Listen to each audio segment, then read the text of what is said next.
ശ്രീലങ്കയിൽ ഭാരതത്തിന്റെ പിന്തുണയോടെ പൂർത്തീകരിച്ച റെയിൽവേ ട്രാക്ക് നവീകരണത്തിന്റെയും സിഗ്നലിംഗ് പദ്ധതികളുടെയും ഉദ്ഘാടനം നടന്നു.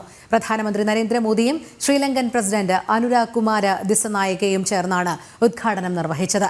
അനുരാധാപുരിയിലെ മഹാബോധി ക്ഷേത്രത്തിലും പ്രധാനമന്ത്രി സന്ദർശനം നടത്തി.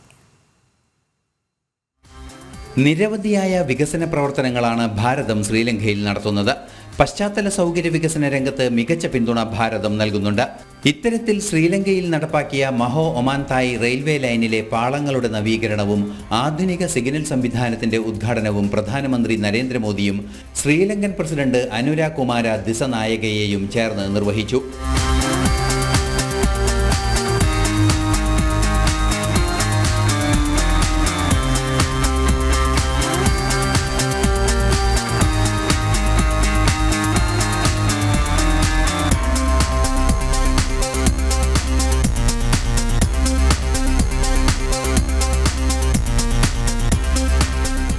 അനുരാധപുര റെയിൽവേ സ്റ്റേഷനിലായിരുന്നു ചടങ്ങ് നടന്നത്.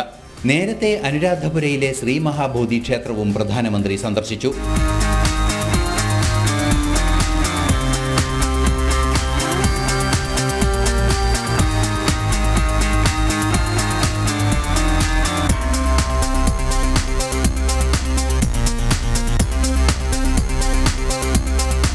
ഊഷ്മളമായ സ്വീകരണവും യാത്രയയപ്പുമാണ് പ്രധാനമന്ത്രിക്ക് ശ്രീലങ്കയിൽ ലഭിച്ചത്. മിത്രവിഭൂഷൺ ബഹുമതി നൽകി ഭാരതത്തിന്റെ പ്രധാനമന്ത്രിയെ ശ്രീലങ്ക ഇന്നലെ ആദരിച്ചിരുന്നു. ഭാരതവുമായുള്ള ശക്തമായ ബന്ധം തുടരണമെന്ന ശ്രീലങ്കയുടെ നിലപാടിനെ തുറന്നു കാണിക്കുന്നതായിരുന്നു പ്രധാനമന്ത്രിക്ക് ലഭിച്ച അംഗീകാരം. ഇന്റർനാഷണൽ ഡെസ്ക്, ജനം.